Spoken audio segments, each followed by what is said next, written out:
Si je me mettais à te raconter l'histoire et comment le monde est cruel au Canada, comment d'autres vont abuser de toi simplement parce que tu n'as pas les documents appropriés, tu te mettras des fois à rire. Mais le Canada n'est pas l'Eldorado que tu penses être. Ben non. J'ai voulu rendre service à quelqu'un et ça s'est retourné contre moi. Aujourd'hui, je suis très souriant parce qu'une histoire m'a touché. Elle s'est passée dans ma maison actuellement et je dis, attends, toi tu es sûr que tu es prête pour aller au Canada alors que tu n'arrives pas à supporter tes émotions ni le fait qu'on te blâme pour des choses que tu n'as pas eu à faire. Et je m'étais mis à rire, j'ai dit, je devrais en parler avec vous. Ce qui s'est passé, c'était quoi? Quelqu'un a été blâmé. Pourtant, la personne me dit souvent qu'elle veut aller au Canada. J'ai dit, est-ce que tu réalises que le Canada et le Bénin ou l'Afrique, il n'y a pas vraiment de différence? C'est un pays, il y a des réalités pareilles ici, pareilles là-bas. Donc, reprends-toi. Parce que tu me vois tout le temps sourire dans la maison, mais j'ai un gros bagage et la manière dont le Canada est formateur. Le Canada va te former. Tu ne pourras jamais aller là-bas et revenir être le même. Et je me suis mis à lui raconter mon histoire. Elle a commencé par rire. Elle a dit, attends, tu as subi tout ça et tu es comme tu es et tu ne te comportes pas comme d'autres personnes. J'ai dit, le monde va te juger, mais ils ne te connaissent pas forcément. Mais c'est à toi d'être fort. Tu n'as pas le droit aux émotions là-bas. Tu ne peux qu'être battant si tu veux réussir. Salut à tous, bienvenue dans une nouvelle vidéo. Aujourd'hui, quelque chose de spécial est arrivé chez moi. Et quelqu'un a été blâmé pour quelque chose. Et je lui dis souvent, tu me vois rire dans cette maison. Mais la vie ne s'arrête pas à ça. Au Canada, c'est dur, c'est cruel. Une fois, je fais souvent partie des personnes là qui, je vais dans un entrepôt très vite, le matin à 5 heures. Donc je récupère mes bagages, je vais les livrer. Je conduisais d'une ville à une autre, 2 heures chaque matin pour aller récupérer mes paquets et je devais conduire dans une autre ville. Je vais les dire telles quelles pour ne pas vous mélanger. Je quitte Ottawa, je vais à Pembroke, je prends mes paniers, je reviens livrer à Renfrew. Et je suis souvent rapide. Je fais partie des premières personnes à rentrer dans ce warehouse et à sortir. Une fois, j'ai décidé de faire exprès d'être en retard parce que l'équipe écrivait déjà dans le groupe qui serait en retard. Je me disais, ok, ils allaient me pardonner parce que je ne suis pas souvent en retard. Donc, je me mets là-bas, je vais là-bas, je me cachais déjà, j'étais derrière le warehouse. Quand ils sont venus, je suis rentré avec eux. J'ai voulu prendre le tort. Je suis rentré, d'ailleurs même le général manager m'a même pardonné, on s'est mis à rire, j'ai rentré mon véhicule, les autres m'ont suivi. Mais il y a un monsieur du Nigeria qui est le propriétaire du business. Lui, dès qu'il a vu, il aime sévir. Il dit souvent, si tu es en retard, je prendrai $200 de ton salaire. Et il a voulu appliquer cette loi-là. Malgré que je voulais sauver son équipe, il n'a voulu rien entendre et il m'a puni dessus. J'ai tellement eu mal, j'ai dit, attends, est-ce que tu sais que moi j'essayais de sauver ton business et j'ai voulu être en retard exprès? Non, il faut appliquer. C'est ça un pays de rigueur. Peu importe les circonstances, peu importe ce qui arrive, ils vont vous sévir. Donc vous devez vraiment vous plier et fonctionner avec les gens tels qu'ils sont. Maintenant, la seule personne qui souffre dans ce genre de circonstances, c'est moi, c'est elle, c'est toi. Donc on te fait souffrir, mais tu te coules les larmes, tu t'abats sur ton sort, tu ne fais du mal qu'à toi-même. Ce même propriétaire, je lui ai dit, ah moi je suis béninois, je vais te passer, je ne veux pas de ça, j'ai fait ça pour sauver ton équipe. Et son superviseur m'a défendu pour dire non, que Maxime n'est jamais en retard, yadi yadi yadi, et puis c'est passé. Mais j'ai perdu $200 quand même.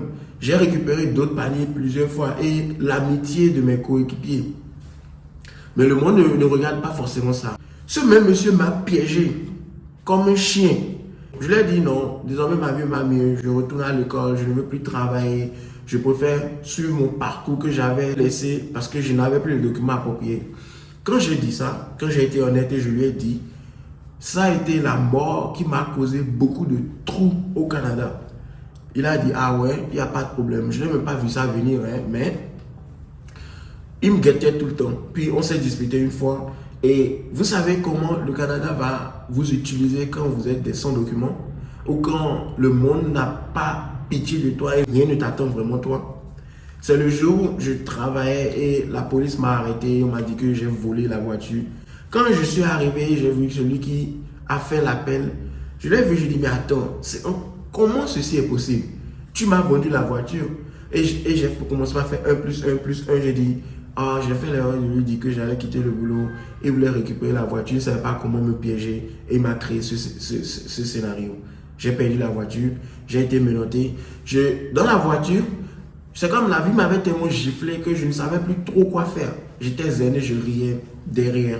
Je lui ai dit, mais non, monsieur, est-ce que c'est possible que quelqu'un qui est en pleine livraison aurait pu voler une voiture pour faire les livraisons là? Non, c'est le monsieur qui m'a confié la voiture. Et voilà les preuves que je payais environ... La voiture coûtait 29 000, j'avais payé presque 19 000 déjà dessus. Mais il m'a piégé. Et il dit, mais attendez, c'est sérieux ça. Mais sur place, vous êtes en état d'arrestation parce que vous êtes au volant d'une voiture qui ne vous appartient pas, qui a été déclarée volée. Les gens vont vous abuser dans le système canadien. J'ai tellement d'histoires. Et je lui racontais ce genre d'histoire à la personne dans la maison qui se mettait à pleurer parce qu'on lui avait crié dessus pour n'avoir pas fait quelque chose. Mais elle a eu le blâme parce que c'était elle et son coéquipier qui avaient commis l'acte et les deux ont été blâmés. Je lui ai dit, la vie est injuste. Il vaut mieux toi te ressaisir plutôt que de pleurer dessus parce que c'est passé, mais tu ne fais que du mal à toi. Tu pleures, mais c'est seulement toi qui en souffres. J'ai pleuré, mais c'est seulement moi qui en souffrais. Le monde ne m'a pas attendu. Une autre personne avait déjà récupéré cette voiture. Ça m'a tellement attristé, ça m'a tellement rendu dépressif. Parce que cette même personne qui avait récupéré la voiture, quand lui il était arrivé comme un aladja, bien propre, bien sapé, il disait au policier, le voilà, c'est lui qui a volé la voiture. Le monde, c'est comme si le monde m'était tombé dessus. Je dis, comment on fait ça? Les hommes sont cruels, mais on s'en fout de toi. Tu dois juste continuer. Battez-vous. Ce même monsieur qui a récupéré la voiture pour partir, c'était un Italien qui était sans document, qui était venu avec sa fille italienne, qui travaillait pour le même monsieur qui m'a piégé moi. Mais lui, il était heureux parce que finalement, il avait une voiture, il pouvait continuer le boulot que je faisais, des livraisons d'Amazon. Et j'ai dit, mais toi, je t'entraînais, je t'apprenais tout. Ta fille était italienne, mais toi, tu n'avais rien. Tu as dû immigrer ici avec un visa visiteur. Je t'ai pris, je t'achetais à manger. J'achetais à manger à ta fille. Je lui donnais même Internet. Mais comment vous pouvez vous retourner contre moi comme ça? Mais au final, qui avait mal? Juste moi. Juste moi. Je devais regarder cette situation comme si c'était rien et foncer. Trouver une autre activité, évoluer pour ne pas avoir reçu tellement de chocs qui m'est retardé. Donc, avant d'aller au Canada, sachez que l'immigration n'est pas facile. Le monde va vous piétiner. Des gens vont vous traiter de chien. Dans ce même magasin, le gérant, une fois je suis venu, il m'a dit, il est venu me prendre ma raquette de force. On appelle ça des racks, là où on aligne les paniers, là où on aligne les cartons. Il m'a dit non, j'ai besoin de ça, c'est mon warehouse. Et j'ai pété un câble. J'ai dit, mais pourquoi tu me traites comme ça? C'est quoi ton problème? Et tout le monde s'est vu à dire, mais lui veut perdre son boulot. Tellement ils sont soumis. Quand tu n'as rien, quand tu n'es personne. D'ailleurs, même il m'appelait un chiffre. Quand je me suis rébellé, on est devenus amis. Il m'appelle, tu es un chiffre. Je suis un chiffre. Mon superviseur est un chiffre. Et on doit juste faire vider les paniers. C'est tout le boulot. J'ai besoin de ce rack. Je le prends et continue ton truc par terre. Je me suis mis à aligner tout par terre. Puis après, j'ai compris que non, moi, j'étais dans le luxe parce qu'à Ottawa, c'est par terre, tout le monde le faisait. Donc, sur le coup, on te traite comme du n'importe quoi. Mais comme ici, on traite d'autres personnes du n'importe quoi, c'est comme ça là-bas. Soyez forts, sinon vous allez juste tomber dans les pommes.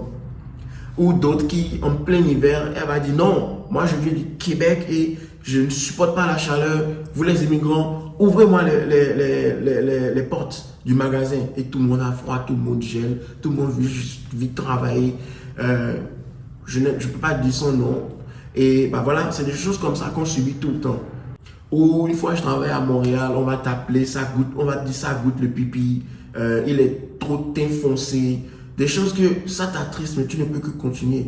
Pourtant, eux-mêmes nous aiment en tant qu'immigrants. D'autres sont un peu...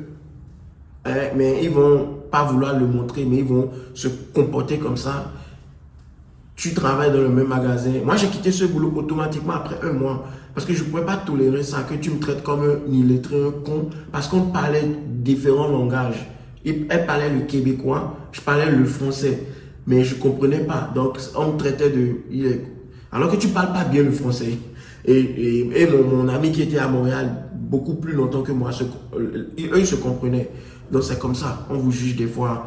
L'immigration n'est vraiment pas facile. Je peux me mettre ici à raconter des milliers d'histoires. Donc, soyez forts. Il faut cardio, comme je l'avais dit avant d'aller au Canada. Sinon, vous allez revenir. Si vous n'êtes pas des battants. Je travaillais à Montréal. J'avais 3 boulots. Mais des Québécois même me regardaient et disaient, mais comment tu le fais? Comment tu le fais? Genre, tu travailles la nuit, le matin, tu fais un autre chiffre de 8 heures. Donc, tu as travaillé 16 heures et tu as ligne 3 boulots. Tu viens, tu es fatigué, mais tu n'as pas le choix, tu dois continuer. Mais après, les gens ici vont vous dire, vous êtes des paresseux. Quand vous dites non, je ne peux plus de cette vie, je préfère rentrer chez moi et aller investir, ils vont vous traiter de paresseux, vous n'utilisez pas bien le système, mais ils ne connaissent pas vraiment votre vie ni la réalité que vous avez vécue. Donc, foncez, ne laissez pas ce genre de choses vous décourager. Les gens vont vous blesser, mais c'est à vous de savoir ce que vous voulez et d'être fort et de réussir. L'immigration n'est pas l'Eldorado, ce n'est pas facile, c'est beaucoup de souffrance. Mais vraiment beaucoup de souffrance. C'était tout pour aujourd'hui. J'ai voulu intituler cette vidéo Un mois sans travail, mais je ne voulais pas aller dans trop de détails parce que j'allais me mettre à blâmer beaucoup de personnes. Et la prochaine vidéo, je vous dirai comment je suis passé de étudiant à travailleur, puis à sans statut, puis à sans abri, et finalement résident permanent, et comment j'ai eu un boulot. Donc, je voulais même déjà annoncer le boulot de livreur d'Amazon où je faisais environ 3 000 $ la semaine, et comment j'aidais les Indiens. Je me suis fait beaucoup plus ami avec d'autres Indiens parce qu'ils travaillaient vite que mes propres frères noirs ou d'autres blancs. Comment je me suis sorti. L'histoire est longue, mais je vais les sérier. Mon nom est Massimo Moko et j'ai passé 8 ans au Canada et je rêve d'être millionnaire. Donc, toi qui es là, tu es là à pleurer, ça ne résout rien. C'est vrai, dans la vie, ils vont vous blâmer, mais ça vous forme, c'est formateur.